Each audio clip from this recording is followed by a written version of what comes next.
সবচাইতে কালো মানুষটাও যে তার কিচ্ছু না থাকুক কিন্তু নামাজ 5 ওয়াক্ত পড়ে, হয়তো কৃষক, হয়তো রিকশাওয়ালা, আপনি হয়তো দেখলে তারা দাম দেন না, কিন্তু আল্লাহ বলে একজন এমপি মন্ত্রী যত কোটিপতি হোক না কেন তার চাইতেও এই রিকশাওয়ালা কালো মানুষের দাম আল্লাহর কাছে কোটি গুণে বেশি। সুবহানাল্লাহ, কোটি গুণে বেশি। কেন?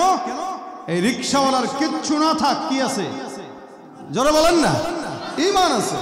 আল্লাহর কাছে ঈমানের দাম, ইসলামের দাম, তাজকিয়াতুন নফসের দাম, গাঞ্জার দাম আল্লাহর কাছে পাইবেন না, সিগারেটের দাম পাবেন না। দুনিয়ার জমিনে আকাম কুকাম করবেন আর মালিকের দাম নিতে যাবেন, কশিন কালেও সম্ভব নয়। এই জন্য মুসলমান নিজেকে দাবি করার নাম নয়, এটা কামিয়াবির নাম, মানার নাম। ঠিক কিনা জোরে বল? যার কাছে নামাজ ভালো লাগে না, রোজা ভালো লাগে না, ঈমান ভালো লাগে না, ইসলাম ভালো লাগে না, কোরআন ভালো লাগে না, জিকির ভালো লাগে না, ও নামে মুসলমান হতে পারে মাগার কামে মুসলমান নয়, সে ভণ্ড বেঈমান। তুমি রমজান এলে রাখো না রোজা, দিনকে করো আঘাত, পয়সা করির নেই তো অভাব, দাও না তো যাকাত। তুমি রমজান এলে রাখো না রোজা, দিনকে করো আঘাত, পয়সা করির নেই তো অভাব, দাও না তো যাকাত।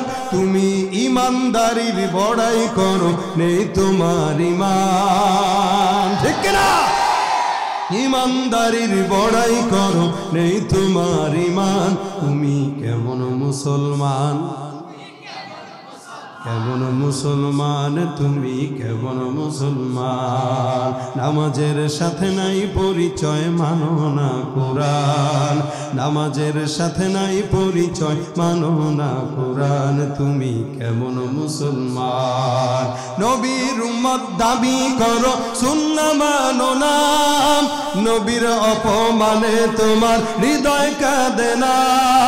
নবীর উম্মত দাবি করো, সুন্নাহ মানো না, নবীর অপমানে তোমার হৃদয় কাঁদে না। তুমি বিজাতীয় সংস্কৃতিতে সপেছ পরাণ। কেমনে বলি? বিজাতীয় সংস্কৃতি আমাদের যুবকদেরকে তিলে তিলে গ্রাস করে নিচ্ছে। দেখবেন চুল রাখে, এ পাশে নাই কিচ্ছু, এ পাশে এরকম খাড়া খাড়া আছে না? নাই, খালি একটু চোখটা এদিক সেদিক ঘুরায়, এখন না পরে দেখবেন এখানে চাচা উপর দিয়ে চোখা মুন্সির মতো চুল খাড়া খাড়া করে রাখছে।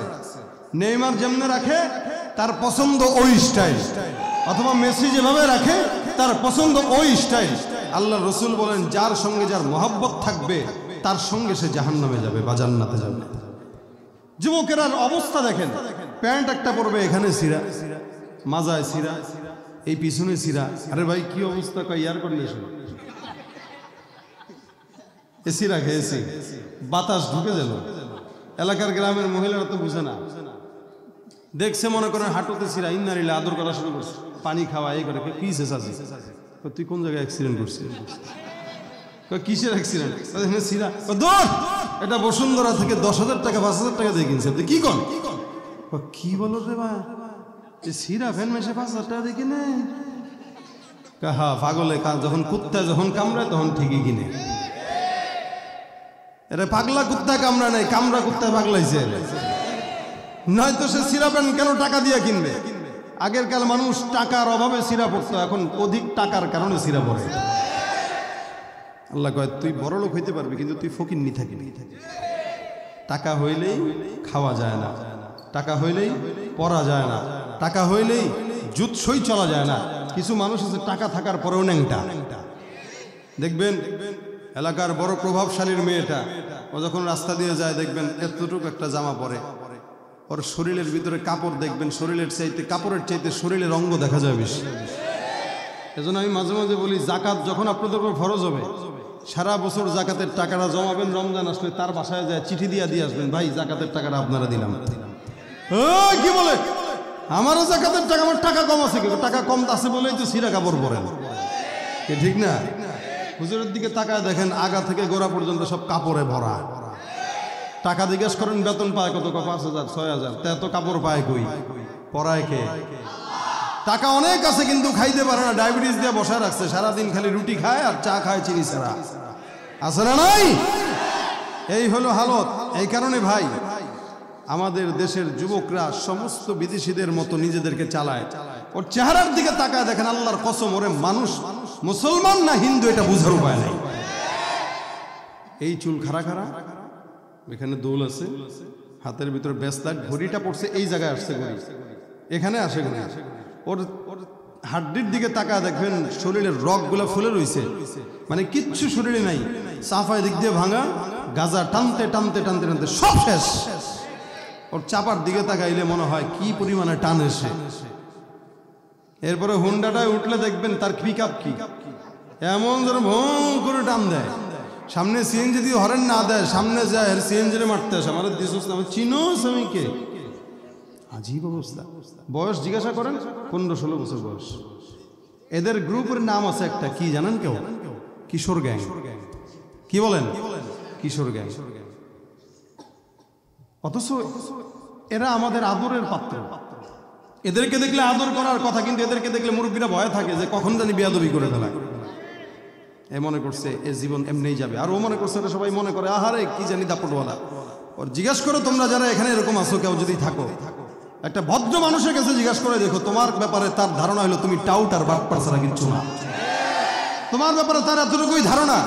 আর রাসূল বলেন, যার ব্যাপারে জমিন ভালো সাক্ষী দিবে সে জান্নাতে যাবে। তুমি মরার আগে চিন্তা করো তোমারে মানুষ কি পরিমাণে খারাপ মনে করত, আর তুমি আল্লাহর জান্নাত আশা করো, কোশ্চিন কালেও জান্নাতের ঘ্রাণ পাওয়া সম্ভব নয়। লা ইলাহা ইল্লাল্লাহ, সবাই লা ইলাহা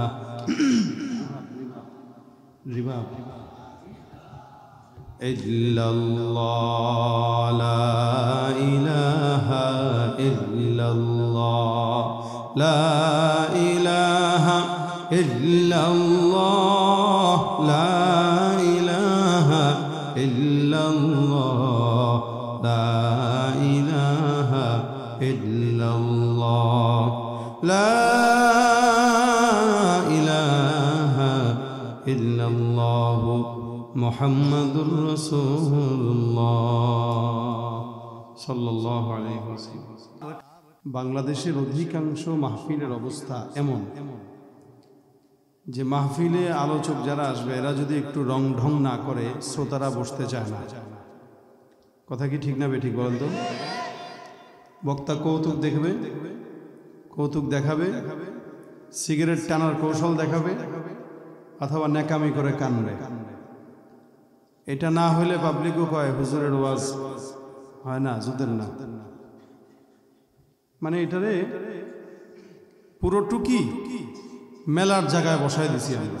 এক সময় গানের কনসার্ট হইতো, যাত্রা হইতো, পালা হইতো, ওখানে যেতাম। এখন ওইটা বন্ধ হয়েছে, আলহামদুলিল্লাহ মাহফিল হয়, এখন মাহফিলে আসি, কিন্তু নিয়ত আগের মতোই রয়ে গেছে। মাহফিলে এসে যে নিজেদের জিন্দেগি পরিবর্তন করব, ওই নিয়ত নাই। নিয়ত হইল গান হবে, তুফানের মতো ওয়াজ হবে, কিছু স্লোগান হবে, রক্ত গরম করা, নারায়ে তাকবীর আল্লাহু আকবার দিব, বাস। এরপরে বাসায় যায় লুঙ্গি খুলে ঘুম দেব, ফজরের নামাজ স্বপ্নে। আমি অন্তত আজকে আপনাদেরকে বলি আলহামদুলিল্লাহ, আমরা যেখানে যাব ইনশাল্লাহ ওই জায়গায় আপনারা ওয়াজ পাবেন। দুই একটা ওয়াজের সঙ্গে সামঞ্জস্য হইলে গজল পাবেন, কিন্তু কৌতুক আর সিগারেট টানার পন্থা পাবেন না। থাকতে মন চাইলে থাকবেন, নয়তো যাবেন। ফিকির নিয়ে দুইটা কথা বলবো, যেই কথাগুলো আপনার এবং আমার আমলের নিয়তে শোনা উচিত, বলা উচিত, এবং এটা যেন নাজাতের উসিলা হয়।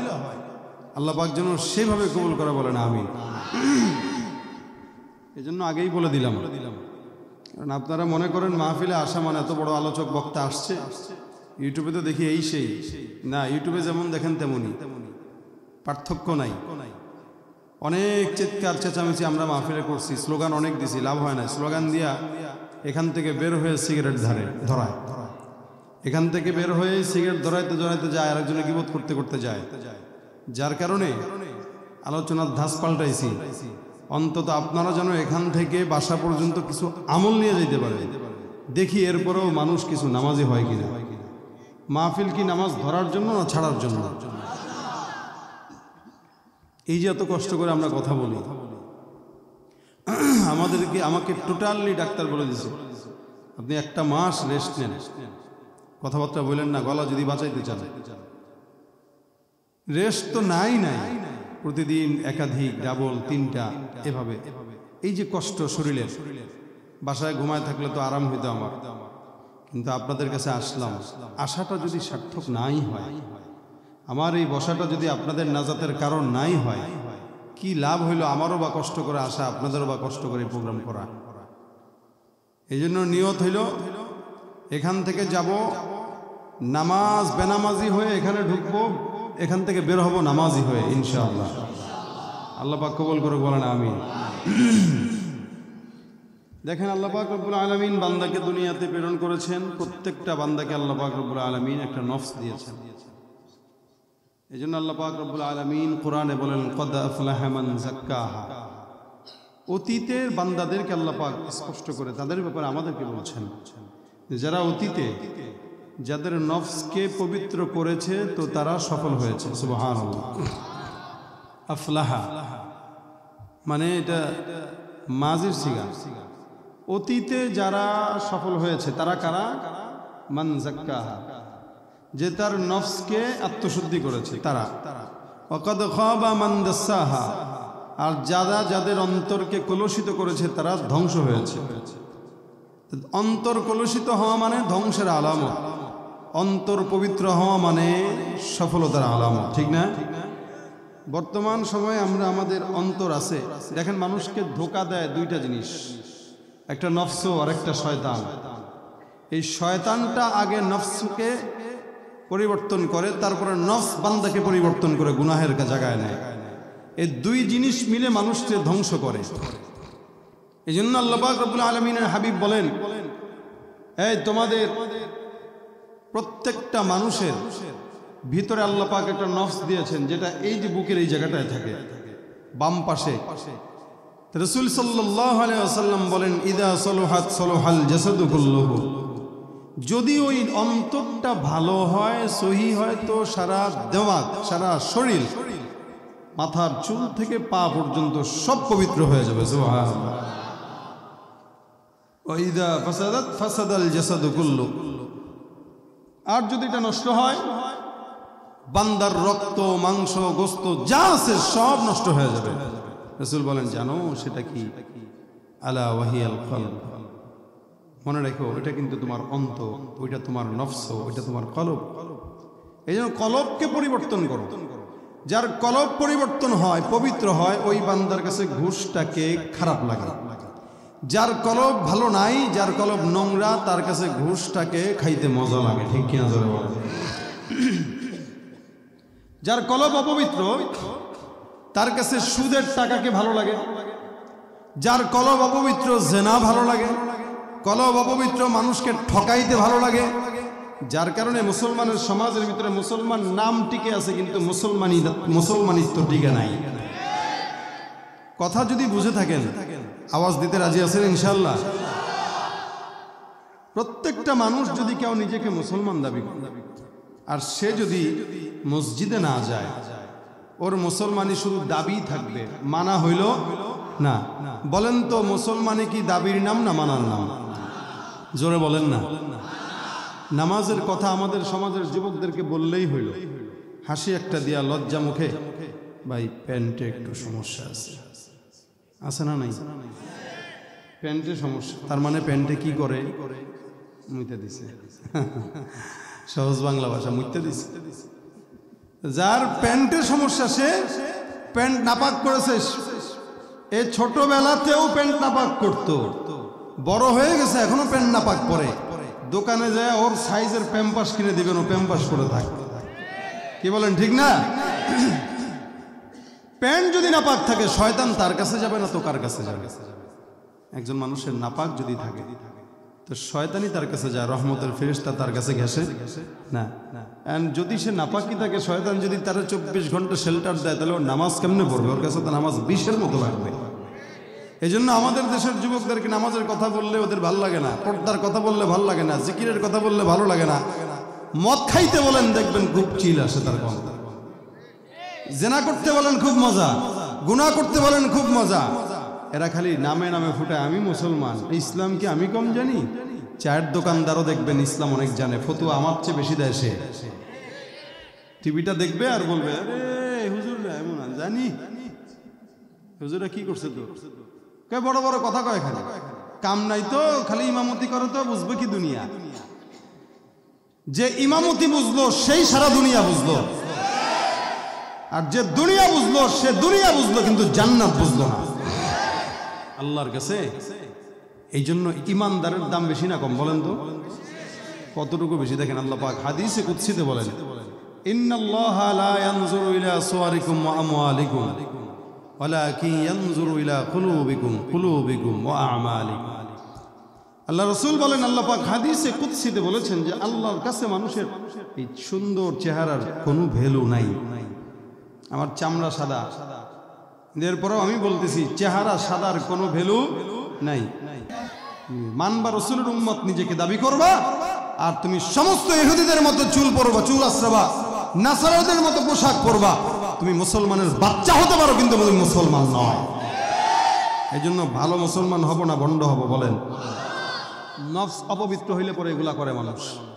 মানুষের যখন নফস খারাপ হয় তখনই মানুষ বিদেশিদের পোশাক পরে, ইহুদিদের পোশাক পরে।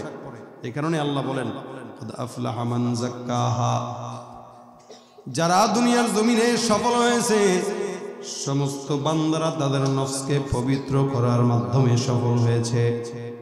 যেই সমস্ত বান্দাদের নফসটা অপবিত্র ওই সমস্ত বান্দাদের ব্যাপারে আল্লাহ পাক বলেন এরা দুনিয়াতেও ধ্বংস, কিয়ামতের ময়দানেও ধ্বংস।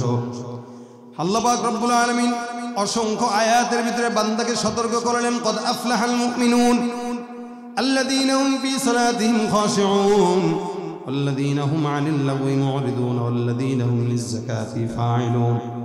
হে মুসলমান, অসংখ্য আয়াতের ভিতরে আমার আল্লাহ পাক রব্বুল আলামিন সুন্দর করে এই কথাগুলো বর্ণনা করে দিয়েছেন। মুমিন যারা হবে তারা নামাজের প্রতি যত্নবান, পর্দার প্রতি যত্নবান, আল্লাহর প্রতি ভয় রাখবে দিলের ভিতরে। আল্লাহ পাক রব্বুল আলামিন বলে, হ্যাঁ মুমিন বান্দা, কলবটা আমি আল্লাহ তোমাদেরকে দান করলাম। সমস্ত মুমিনদের জন্য আমি আল্লাহ পাক রব্বুল আলামিনের আদেশ হলো অন্তরটাকে পরিচ্ছন্ন রাখো। রাসূল করিম সাল্লাল্লাহু আলাইহি ওয়াসাল্লাম বলেন, হে বান্দারা, তোমরা তোমাদের ছোট জিন্দেগির ভিতরে ছোট থেকে ছোট গুনাহ থেকে নিজেদেরকে হেফাজত করো। আল্লাহর হাবিব বলেন, ইয়্যাকুম ওয়া মুহাক্কারাতিজ যুনুব, সমস্ত ছোট ছোট গুনাহ যেগুলো আছে গুনাহ থেকে নিজেদেরকে তোমরা বাঁচায় রাখো। মনে রাখবেন, খুব খেয়াল করে শুনবেন, বড় বুজুর্গ সে নয় যে 24টা ঘন্টা রোজা রাখে অথবা রাত্রিবেলা তাহাজ্জুদ পড়ে। রাত্রিবেলা তাহাজ্জুদ পড়ার নামই বুজুর্গ নয়, সারাদিন রোজা রাখার নাম বুজুর্গ নয়। অসংখ্য মানুষরা আছে যারা রোজা রাখে, নামাজ আদায় করে, জিকির করে, কিন্তু সব বান্দাকে দেখানোর জন্য আছে না নাই? বান্দাকে দেখানোর জন্য নির্বাচনের আগে দেখবেন নামাজ পড়া 5 রাকাতের জায়গায় 5 ওয়াক্তের জায়গায় 6 ওয়াক্ত পড়া শুরু করে। মানুষ তারে নামাজি বলবে, ভোটার ভোট দিবে এই কারণে নামাজ। মানুষ তারে ভালো বলবে এই কারণে নির্বাচনের আগে সব কিছু ঠিকঠাক। কিন্তু মনে রাখবেন, কেউ যদি আল্লাহ ছাড়া অন্য কাউকে দেখানোর জন্য নামাজ পড়ে, এটাকে বলা হয় রিয়া। এই রিয়াটা আল্লাহ পাক রব্বুল আলামিনের সঙ্গে যদি কেউ করে, তাহলে সে গোপন শিরিক করার মাধ্যমে জাহান্নামী হয়ে গেল। ভাইরা আমার, খুব বুঝবেন, এই কারণে নামাজ, রোজা, হজ, যাকাত যাই কিছু বলেন না কেন, আল্লাহ পাক রব্বুল আলামিন বলেন, কুল ইন্না সলাতি ওয়া নুসুকি ওয়া মাহইয়ায়া ওয়া মামাতি লিল্লাহি রাব্বিল আলামিন। আমি আল্লাহ পাক রব্বুল আলামিন সুন্দর করে বললাম, আপনি পয়গম্বর সমস্ত বান্দাদেরকে জানায়া দেন, নিশ্চয়ই আমার নামাজ, আমার কুরবানি, আমার হজ, আমার যাকাত, আমার হায়াত, আমার মত, যা কিছু সব কিছু হবে একমাত্র কার জন্য? জবান দিয়ে বলে আল্লাহ পাক রব্বুল আলামিন বান্দার সমস্ত কাজ আল্লাহর জন্যই করতে বললেন। এই কারণে রাসূল বলেন, বেশি বেশি ইবাদত করলেই বান্দারা জান্নাতি নয়। 5 ওয়াক্ত নামাজ জামাতের সঙ্গে আদায় করে, আবার তাহাজ্জুদের নামাজ পড়ে, দিনের বেলা রোজা রাখে, এত ইবাদত, এত বুজুর্গ, কিন্তু খেয়াল করে দেখবেন মানুষের টাকা নিলে আর ফেরত দিতে চায় না। এই সমাজে এই ধরনের লোকের অভাব নাই, ঠিক কিনা জনগণ? বাকি দিয়েছেন, বাকি দিয়ে দিয়েছেন, সুন্দর করে বিশ্বাস করে, বিশাল বড় টুপি দাড়িওয়ালা, আপনি বাকি দিয়া দিলেন, বেচারা এখন টাকা দেয় না, দেখলেও দেখে না, সালাম দিলেও জবাব দেয় না, কিন্তু 5 ওয়াক্ত মসজিদে নামাজের পরে জিকির করে। জিকির করলে তার কলবটাও জারি হয়ে যায় এমন হালত। এ মুসলমান, এই বান্দাদেরকে বুজুর্গ বলা চলে না। সবচেয়ে বড় বুজুর্গ আল্লাহওয়ালা সে, যেই ব্যক্তিটা নিজেকে ছোট থেকে ছোট গুনাহ থেকে হেফাজত করে। গুনাহ থেকে বেঁচে থাকার নাম হলো বুজুর্গি। বড় বড় নামাজ পড়া, দাড়ি রাখা, পাগড়িওয়ালা অসংখ্য মানুষ দুনিয়ার জমিনে গেছে। যেই সমস্ত মানুষগুলো লেকচার মারতো বড় বড়, কিন্তু দুনিয়ার জমিনে নিজেরা সেগুলো আমল করতো না। যার কারণে আল্লাহ পাক রব্বুল আলামিন কোরআনে বলেন, তারা যা বলে ওয়া আন্নাহুম ইয়াকুলুনা মা লা ইয়াফআলুন, এরা জবান দিয়ে নামাজের কথা বলে যায় কিন্তু নামাজ পড়ে না। এরা মদের বিরুদ্ধে বলে যায় কিন্তু স্টেজ থেকে নামার পরে আবার দেখা যায় মদের কারবারি করে। এরা মানুষকে সতর্ক করে বিভিন্ন গুনাহ থেকে, কিন্তু আবার সেই গুনাহগুলোর ভিতরে তারা নিমজ্জিত হয়ে যায়। আল্লাহ পাক রব্বুল আলামিন তাদের ব্যাপারে বলেন ওয়া আন্নাহুম ইয়াকুলুনা মা লা ইয়াফআলুন, এরা নিজেদেরকে যদিও মানুষকে নেকের কথা বলে, ভালো ভালো কথা বলে, কিন্তু এরা নিজেরাই সেগুলোর উপর আমল করে না। হাদিস শরীফে রাসূল করিম সাল্লাল্লাহু আলাইহি ওয়াসাল্লাম বলেন, এই সমস্ত বান্দাদেরকে কিয়ামতের ময়দানে আল্লাহ পাক রব্বুল আলামিন বলবেন ফায়ুসহাবু আলা ওয়াজহিহি হাত্তা উলকিয়া ফিন নার। যেই সমস্ত হাজী সাহেবরা হজ করবে বান্দাকে দেখানোর জন্য, যেই সমস্ত মানুষেরা জিকির করবে মানুষ তাকে জাকিরিন বলবে এই জন্য, যেই সমস্ত মানুষেরা নামাজ পড়বে মানুষ তারা নামাজি বলবে এই কারণে, দান করবে মানুষ তাকে দানবীর বলবে এই কারণে, আল্লাহ পাক এই সমস্ত লোকদেরকে ডাক দেয়া বলবে, বলো তুমি কার জন্য নামাজ আদায় করছো? বলবে আল্লাহ, আমি তোমার জন্য নামাজ আদায় করলাম, তোমার জন্য জিকির করলাম, তোমার জন্য ইবাদত করলাম। আল্লাহ পাক রব্বুল আলামিন বলবেন কাযযাবতা, তুমি মিথ্যা বলেছো, মিথ্যা বলেছো, মিথ্যা বলেছো। সুতরাং রাসূল বলেন, এই বান্দাকে আল্লাহ পাক রব্বুল আলামিন পাটার ভিতরে ধরবেন, পাটা উপরে থাকবে, মাথাটা নিচের দিকে দিয়া একটা ঢিল দিয়া জাহান্নামের অতল গহ্বরে ফেলে দিবেন। আউযুবিল্লাহ। ভাইরা আমার, এই কারণে আমাদের সমস্ত ইবাদত হবে কার জন্য বলেন তো? নামাজ পড়বো মানুষকে দেখানোর জন্য না, আল্লাহকে দেখানোর জন্য। এই জন্য হাদিস শরীফে রাসূল করিম সাল্লাল্লাহু আলাইহি ওয়াসাল্লাম বলেন, ইবাদত হবে এমন আনতা আবুদাল্লাহ কান্নাকা তারাহু ফাইন লাম তাকুন তারাহু ফাইন্নাহু ইয়ারাক। বান্দা তুমি ইবাদতটা এমন ভাবে করো যেন তুমি তোমার মাওলা তোমারে দেখতেছে, তোমার আল্লাহ তোমাকে দেখতেছে, তুমি তোমার আল্লাহকে দেখতেছো। তুমি তোমার আল্লাহকে আনতা আবুদাল্লাহ কান্নাকা তারাহু, এমন ভাবে তুমি ইবাদত করো যেন তুমি তোমার মাওলাকে দেখো। আর যদি তোমার চক্ষুটা অমন না হয়, এমন ভাবে ইবাদত করো যেন আসমানের মালিক তুমি বান্দাকে দেখে। নামাজ আদায়ের জন্য নামাজে দাঁড়ায় গেলেন, আপনি মনের ভিতরে নিয়ত রাখবেন আমারে দেখতেছেন আল্লাহ। এ মুসলমান, হাসান বসরি রাহমাতুল্লাহ আলাইহির কাছে একজন লোক এসে ডাক দেয়, বলে হুজুর, আমার নফসটা খালি আমার গুনাহ করার জন্য বলে, আমার গুনাহ করতে মন চায়, হুজুর কি করব বলেন? হাসান বসরি ডাক দেয় বলেন, 3 জায়গায় যে গুনাহ করা জায়েজ। কয় জায়গায়? 3 জায়গায়। আপনারা মনে মনে ভাবতেছেন এই জায়গাটা আমাদের জানা দরকার। আপনাদের জানার জন্য বলি, কয় জায়গায়? বলে 3 জায়গায়। উম্মতকে হাসান বসরি রাহমাতুল্লাহ আলাইহি তার মুরিদকে শিখায়া দেয়, 3 জায়গায় যে যদি গুনাহ করো তোমার জন্য গুনাহটা জায়েজ হয়ে যাবে, কোনো হারাম নাই, নির্দ্বিধায় যা মন চায় তাই করতে পারো। 1 নাম্বার, এমন জায়গায় যে গুনাহ করবা যেই জায়গাটা দুনিয়ার সমস্ত জায়গা থেকে আলাদা হবে, দুনিয়ার সব মানুষ থেকে তুমি আলাদা হয়ে গুনাহ করো, যেই জায়গায় তোমার গুনাহ করার কারণে আসমানের মালিক রব্বুল আলামিন কোনোদিন দেখবেন না। বলেন তো দুনিয়াতে এমন কোন জায়গা আছে? হ্যাঁ, আসমানের মালিক তোমারে দেখবে না, তুমি যাও এমন জায়গায় যায় গুনাহ করো।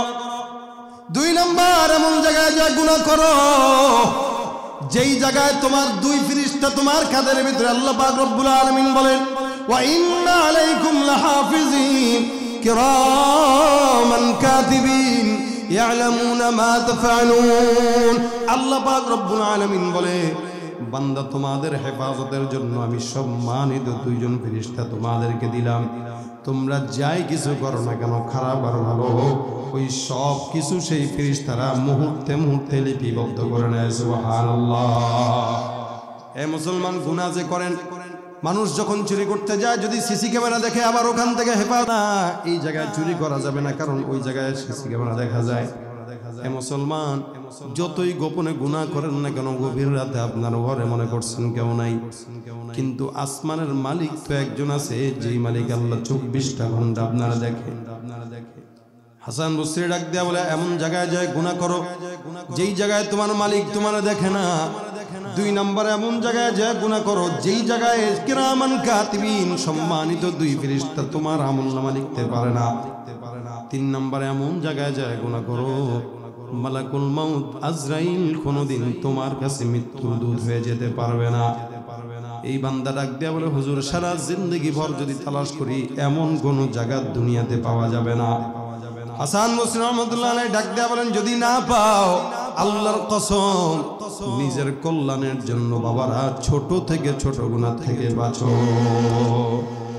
যেখানেই যান না কেন গুনাহ, যেখানেই করেন না কেন আল্লাহ পাক রব্বুল আলামিন দেখে। রাসূল করিম সাল্লাল্লাহু আলাইহি ওয়াসাল্লামের কাছে এক সাহাবী ডাক দেয়া বলেন, ইয়া রাসূলুল্লাহ আমাকে জিনা করার অনুমতি দেন। পয়গম্বরকে ডাক দিয়া, রাসূলকে ডাক দিয়া যখন সাহাবী বলতেছেন, পয়গম্বর আমাকে গুনাহ করার অনুমতি দেন, জিনা যে আমার করতে মন চায়। আল্লাহ রাসূল সাল্লাল্লাহু আলাইহি ওয়াসাল্লামের সাহাবা কেমন যারা আছেন তারা ডাক দিয়া বলেন, বেয়াদব, আল্লাহর নবীর কাছে জিনা করার অনুমতি চায়, কত বড় সাহস। সাহাবী ডাক দিয়া বলেন, চুপ থাকো, আমি রাসূলের কাছে অনুমতি চাই। আল্লাহ রাসূল বলেন, না না, তারে আমার কাছে বলতে দাও, কারণ আমি নবী হলাম হাকিমুল উম্মত। সারা দুনিয়ার যত উম্মতরা আছে উম্মতের ডাক্তার মুহাম্মদুর রাসূলুল্লাহ সাল্লাল্লাহু আলাইহি ওয়াসাল্লাম ডাক দিয়া বলেন, হে যুবক, তুমি জিনা করতে মন চায় কেউ, তুমি জিনা করবা, সমস্যা নাই, তবে আমি রাসূল তোমাকে কয়টা প্রশ্ন করি একটু শোনো। আল্লাহর নবী সাল্লাল্লাহু আলাইহি ওয়াসাল্লাম তার বুকের ভিতরে হাত দিয়া ডাক দিয়া বলেন, হে সাহাবী, যদি তোমার মা ঘরে থাকে, তোমার মায়ের সঙ্গে যদি কেউ জিনা করতে চায় তোমার কেমন লাগবে? সাহাবী ডাক দিয়া বলে, আমার রাগ লাগবে, আমি এটা কোনোদিন সহ্য করতে পারবো না। বলো, ঘরে যদি তোমার ছোট্ট বোন আদরের থাকে, বোনের সঙ্গে যদি কেউ জিনা করতে চায় তুমি কি করবা? সাহাবী ডাক দিয়া বলে, ইয়া রাসূলুল্লাহ আমার বোনের সঙ্গে যদি কেউ জিনা করতে মন চায় আমি অনুমতি দিব না। আল্লাহ রাসূল ডাক দিয়া বলে, তোমার আপন মেয়ের সঙ্গে যদি কেউ জিনা করতে চায় তুমি কি দিবা? সাহাবী ডাক দিয়া বলে, ইয়া রাসূলুল্লাহ কশিন কালেও আমি দিব না। আল্লাহর নবী ডাক দিয়া বলেন, তুমি যেটা পছন্দ করো না ওইটা কেমনে আরেকজনের সঙ্গে পছন্দ করো? অর্থাৎ তোমার বউ, তোমার মেয়ে, তোমার বিবি, তোমার বোন, তোমার মায়ের সঙ্গে যদি কেউ জিনা করে তোমার যদি কষ্ট লাগে, অন্যের সঙ্গে তুমি জিনা করবা যে মেয়েটার সঙ্গে, সেও তো কোনো না কোনো মানুষের মা, কোনো না কোনো মানুষের মেয়ে, কোনো না কোনো মানুষের বিবি, কোনো না কোনো মানুষের বোন, ঠিক কিনা? তাহলে তুমি কিভাবে তার সঙ্গে জিনা করতে চাও? রাসূল করিম আল্লাহর কাছে হাত উঠে ডাক দিয়ে বলে, আল্লাহ এই বান্দার জন্য আমি পয়গম্বর দোয়া করলাম, আল্লাহুম্মা রহমহু, আল্লাহুম্মা রহমহু ওয়া তাহির কলবহু। আল্লাহ পাক রব্বুল আলামিনের কাছে ডাক দিয়ে বলেন, পয়গম্বর হে আল্লাহ এই বান্দারে তুমি দয়া করো, আল্লাহুম্মা গফির লাহু, আল্লাহ তুমি তাকে দয়া করো, মাফ করে দাও, ওয়া তাহির কলবহু, আল্লাহ তুমি দয়া করে তার অন্তর পবিত্র করে দাও। সুবহানাল্লাহ। রাসূল করিম সাল্লাল্লাহু আলাইহি ওয়াসাল্লাম সুন্দর করে বুকে হাত দিয়ে ডাক দেয়া বলেন, এ সাহাবী এখন তুমি বলো তোমার দিলের কি হালত? সাহাবী ডাক দেয়া বলেন, ইয়া রাসূলুল্লাহ আল্লাহর কসম আমার দিল থেকে গুনাহের যেই তাগাজা ছিল, গুনাহের যে ইচ্ছা ছিল, একদম বিন্দু পরিমাণে গুনাহের ইচ্ছা এখন দিলে নাই, দূর হয়ে গেছে। সুবহানাল্লাহ। ভাই আমার অন্তরটা পুত পবিত্র করা এটা মুসলমান ইমানদারের কাজ। আমরা নিজেদেরকে ইমানদার দাবি করি কিন্তু ইমান নাই, মুসলমান দাবি করি, নামাজ নাই, ইসলাম নাই, রোজা নাই, হজ নাই, যাকাত নাই। সমস্ত বান্দারা বান্দাকে দেখানোর জন্য ইবাদত করে। কোন মুমিন বান্দা যখন আল্লাহ ছাড়া অন্য কাউরে দেখানোর জন্য ইবাদত করবে ওটাকে বলা হয় শিরকুল খাফা। এই মুসলমান বর্তমান সময়ে অধিকাংশ মানুষরা নামাজ পড়ে বান্দা নামাজ দেখানোর জন্য, মসজিদে যায় নামাজ পড়ে, টুক করে উঠে টুকুস করে নামে, সেজদা দেয়, আবার রুকু দেয়, এমন অবস্থা যেন মুরগির ঠোকরা, ঠিক কিনা জয়গণ? নামাজ পড়ে যখন কাউরে পাশে দেখে এবার তখন সেজদা লম্বা বানায় দেয়, যখন কেউ পাশে থাকে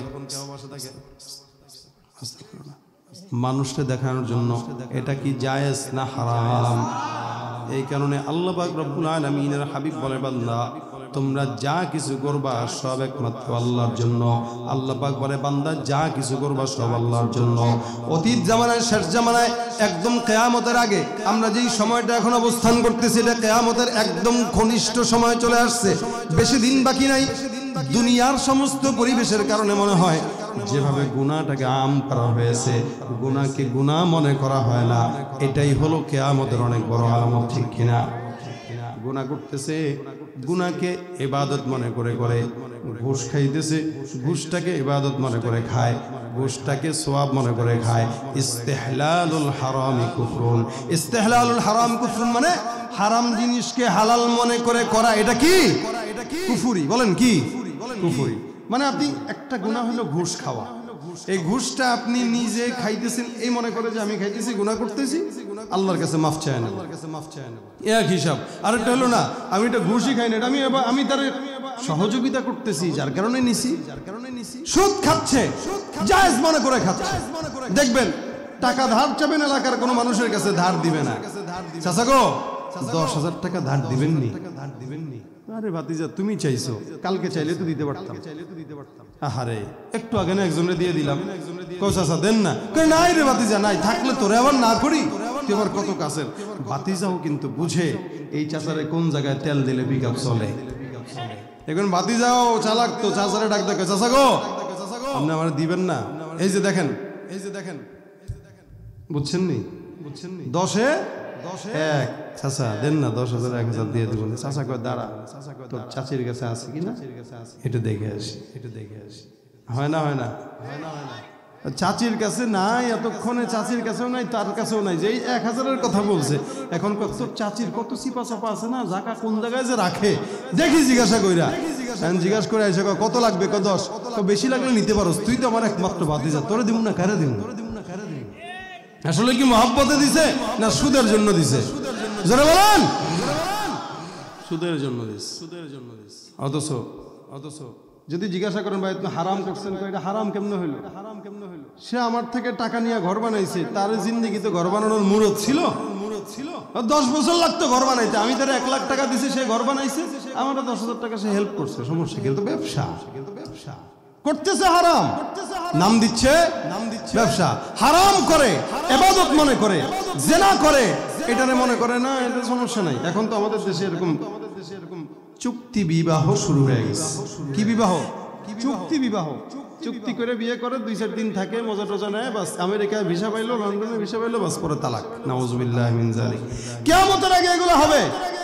সমাজের যোগ্য জায়গাগুলা সব দেখবেন গরু ছাগলের মতো লোকগুলা বসা। কথা বোঝেন নাই এরা, কথা বোঝেন নাই। সমাজের যোগ্য জায়গাগুলো গরু ছাগলের মতো মূর্খরা বসে থাকবে।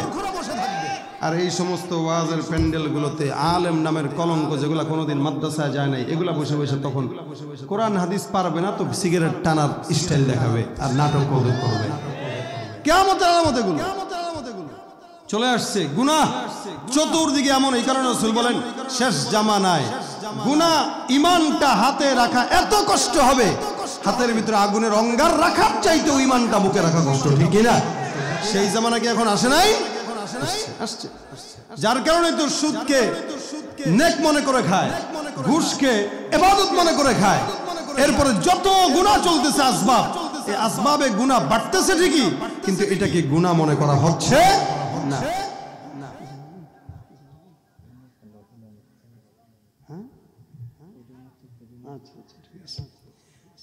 সমাজের ভিতরে গুনাহকে গুনাহ না মনে করা, এটা সবচেয়ে বড় কিয়ামতের আলামত। এই জন্য ভাই অন্তর পবিত্র যখন মানুষের হয়ে যায়, তখন আল্লাহ পাক রব্বুল আলামিনের ওই বান্দার কাছে ঘুষটা হারামটাকে হারাম মনে হবে, হালালটাকে হালাল মনে হবে। এরা আমাদের দেশে, এবং দেখবেন যারা শিক্ষা, যাদের দিলের ভিতরে ভরা, এই শিক্ষিত সমাজের মানুষগুলো বিশেষ করে চুরি বাটপারি করে বেশি। অনেক বড় শিক্ষিত, কিন্তু চাকরি পায় না। কেন? 10 লাখ টাকা ঘুষ দিতে পারে না, এই কারণে।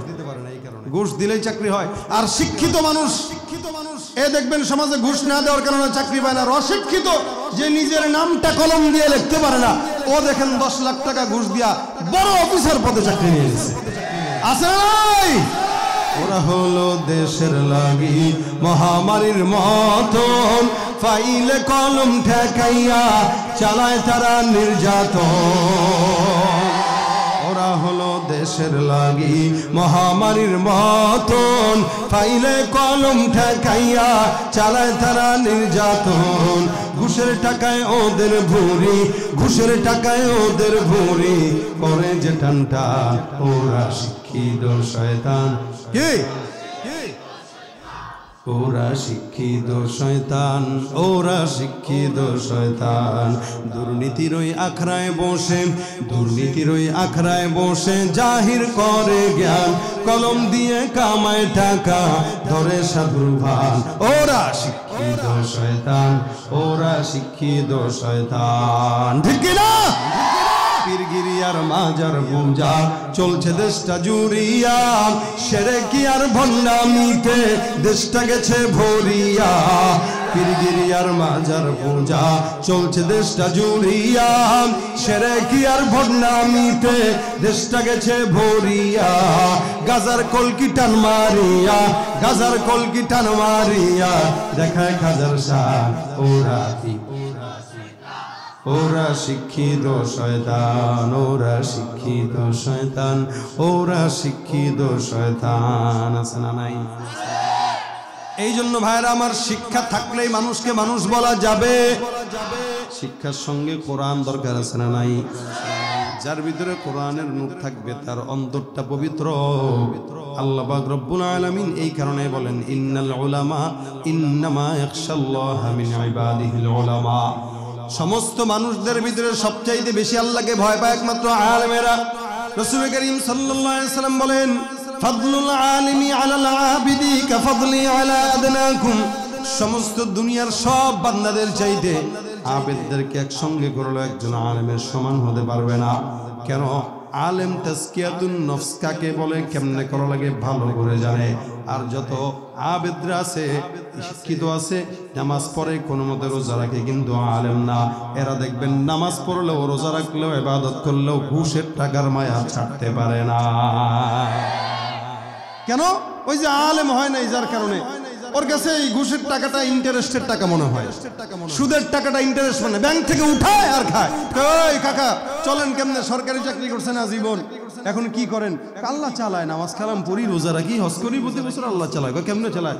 এই ব্যাংকের যে টাকাটা দিছিল সরকার, ওই টাকা 50 লাখ ব্যাংকে রাখছিলাম, ব্যাংক থেকে লভ্যাংশ দেয় 20 লাখ, 20,000, 30,000 টাকা আল্লাহ চালায়, আল্লাহ চালায়।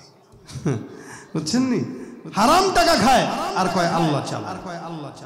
এই হইল সাধারণ মানুষ, যাদের কোরআনের জ্ঞান না থাকার কারণে, কিন্তু আমল আছে, কোরআনের জ্ঞান না থাকার কারণে হালাল কোনটা হারাম কোনটা একটার সঙ্গে একটা জড়ায় ফেলায়। এই কারণেই ভাই আলেমদের দরকার এই সমাজে বেশি, মাদ্রাসা বেশি দরকার, আছে না নাই? কোরআন দরকার। কোরআনের জ্ঞান অর্জন ছাড়া কোনো বান্দা প্রকৃত মানুষ হতে পারে না। এই কারণে আমরা সব জায়গায় বলি, ভাই আলেম বানান বা না বানান এটা আপনার চিন্তা, কিন্তু ইঞ্জিনিয়ার বানাবেন, ডাক্তার বানাবেন, সবকিছুর আগে ছেলেটাকে অন্তত মাদ্রাসায় পড়ান, অন্তত কোরআনটা শিখান। তাহলে কি হবে? এই লোকটা ডাক্তার হইলেও মানুষকে কসাইয়ের মতো জবাই করবে না। এই লোকটা ইঞ্জিনিয়ার হইলেও রডের পরিবর্তে রাস্তাঘাটে বাস দিবে না। কেন?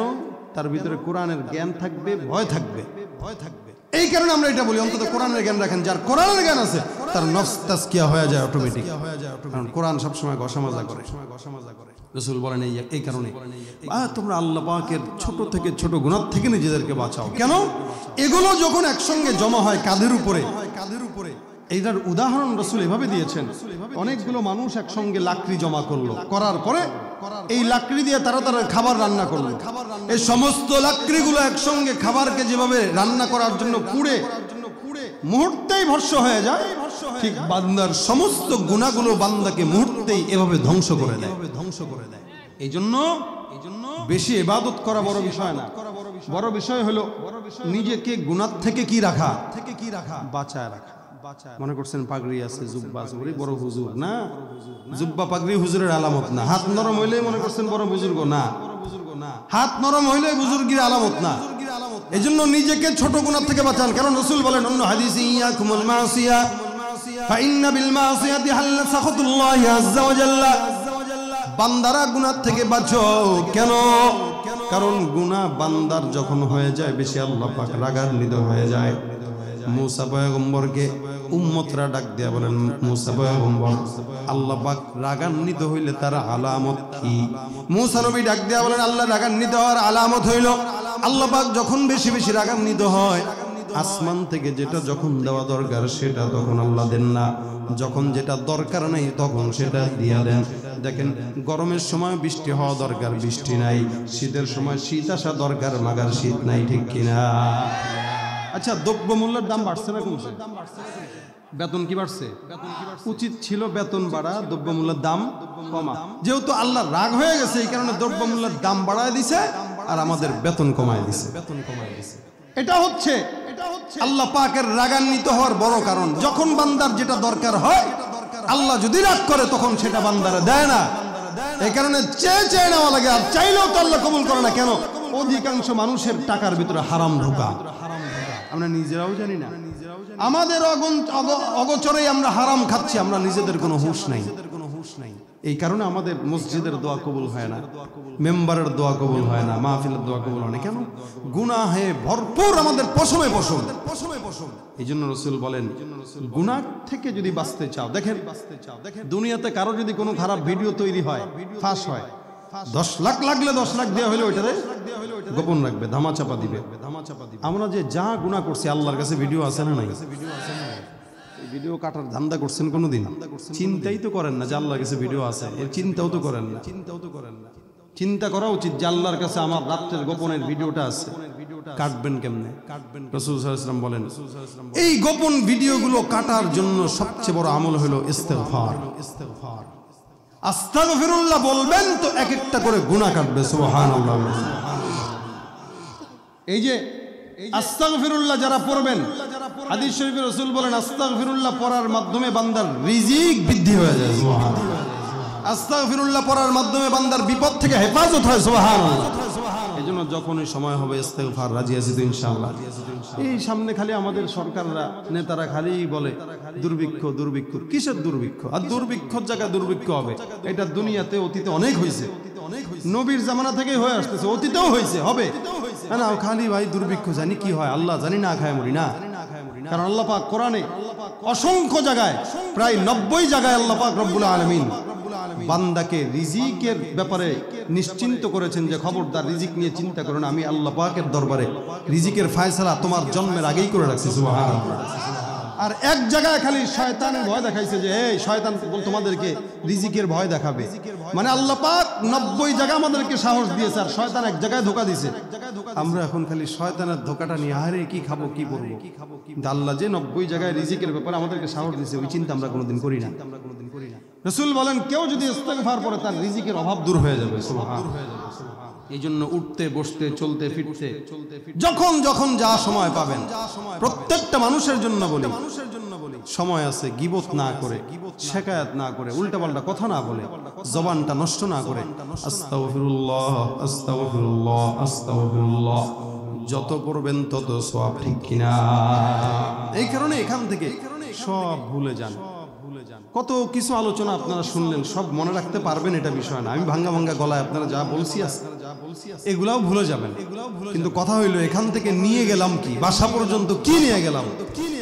আল্লাহ পাক রব্বুল আলামিনের এতটুকু একটা ছোট্ট আমল যদি কেউ নিয়ে যেতে পারেন, 10 জন যদি এখান থেকে ইস্তেগফারের আমলটা নিয়ে যায়, ইনশাআল্লাহ আজকের মাহফিল কামিয়াব, ইনশাআল্লাহ কামিয়াব। যুবক, মুরব্বী, বাচ্চা, মায়ের, মহিলা, বাবারা যারা আছেন যেখানে থাকবেন, এখান থেকে বাসা পর্যন্ত যাবেন, কথাবার্তা না বলে ইস্তেগফার পড়তে পড়তে যান। সওয়াব হবে না গুনাহ হবে? সওয়াব হবে। জবানটাকে আল্লাহর প্রেমে প্রেম জারি করায় দেন, ইস্তেগফারের কারণে জারি করায় দেন জবান, দেখবেন ইনশাআল্লাহ আল্লাহ পাক এমন কোন জায়গা নাই যেখান থেকে আপনার আল্লাহ পাক বিপদ আসবে আর হেফাজত করবে না, যত বড় বিপদ হোক। এই কারণে আমরা সবাই আজকে এখান থেকে নিয়ত করব, আজকে থেকে ইনশাআল্লাহ নিজেদের গুনাহগুলো দূর করার জন্য, ভিডিওগুলো কাটার জন্য, নিজের রাস্তাটা ক্লিয়ার করার জন্য ইস্তেগফারের আমল করব কারা কারা ইনশাআল্লাহ। আল্লাহ তুমি আমাদেরকে তৌফিক দান করো, বলেন আমিন। একজন মানুষ মানেন, আমার এই কষ্ট করে কথা বলাগুলো সার্থক। মাদ্রাসাটা এখানে যেহেতু আছে, এখানে দিনের আমল হয়, দিনের কাজ হয়। কেউ উঠবেন না মোনাজাত ছাড়া, কেউ যাবেন না। আমাদের মাদ্রাসার কিছু ছাত্ররা ভিতরে ঢুকে যাবে কাপড় চাদর নিয়ে, রুমাল নিয়ে। যার যতটুকু সামর্থ্য আছে, 2 টাকা 5 টাকা 10 টাকা 20 টাকা যা পারেন দান করবেন মাদ্রাসায়। ছেলেরা ভিতরে চলে যাবে যতটুকু পারেন। ফাঁকতালে সকলে মিলে একটা গজল গাবো আল্লাহর প্রেমে, রাজি আছেন ইনশাআল্লাহ? এদিকে দিতে থাকবেন, এদিকে মুখে গজল চলবে, কোনো কথা চলবে না। ওরা ভিতরে চলে যাবে, আপনারা যার যতটুকু মন চায় দিবেন, 100 500 200 1000 2000 যা মন চায় দেন। এই নিয়তে দেন যে আল্লাহ এটার উসিলা তুমি আমার গুনাহ মাফ করো। রাজি আছেন ইনশাআল্লাহ? ইনশাআল্লাহ সবাই দিবেন, বেশি করে দিন। ওই যে যাচ্ছে একজনকে, এখানে একজন নামক না, এখানে আরো 2 জন দিয়ে দেন, এখানে আরো 2 জন দিয়ে দেন। আল্লাহ পাক রব্বুল আলামিন আজকের মাহফিলকে যেন কবুল করে, বলেন আমিন। এই মাহফিলের যারা সহযোগিতা করেছে প্রত্যেকের সহযোগিতা যেন আল্লাহ পাক কবুল করে, বলেন আমিন। সকলে মিলে আমরা মাওলার ইশকে একটা গজল গাবো। মাওলার ইশকে জলে আগুন নিভাইলে যে নিভে না, পুরে পুরে ছাই হইল এই যে পাগলের সিনা। ধরা দিয়েও দাও না ধরা, কাছে থেকেও দাও না সারা। এই বুকেতে বইছে খরা, এই বুকেতে বইছে খরা। না পাওয়ারি যাহাত না, পুরে পুরে ছাই হইল এই যে পাগলের সিনা। মাওলা তোমায় ভালোবেসে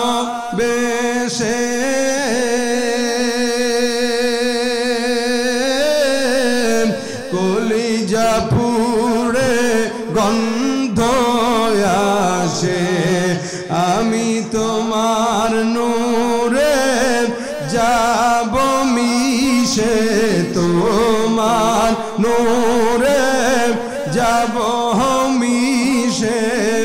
দূরে ঠেলে দিও না, পুরে পুরে ছাই হইল এই যে পাগলের সিনা। পুরে পুরে ছাই হইল এই যে পাগলের সিনা। উঠানো হয়ে গেলে কাপড়গুলো সামনে নিয়ে আসেন। সবাই ইস্তিগফার পড়ে, আস্তাগফিরুল্লাহ রাব্বি মিন কুল্লি যামবি ওয়া আতুবু ইলাইহি। لا حول ولا قوة إلا بالله العلي العظيم. اللهم أنت السلام ربنا ظلمنا أنفسنا وإن لم تغفر لنا وترحمنا لنكونن من الخاسرين. আয় আল্লাহ আজকের মাহফিলকে কবুল ও মঞ্জুর করে নাও। আয় আল্লাহ যা আলোচনা হয়েছে আমল করার তৌফিক দাও।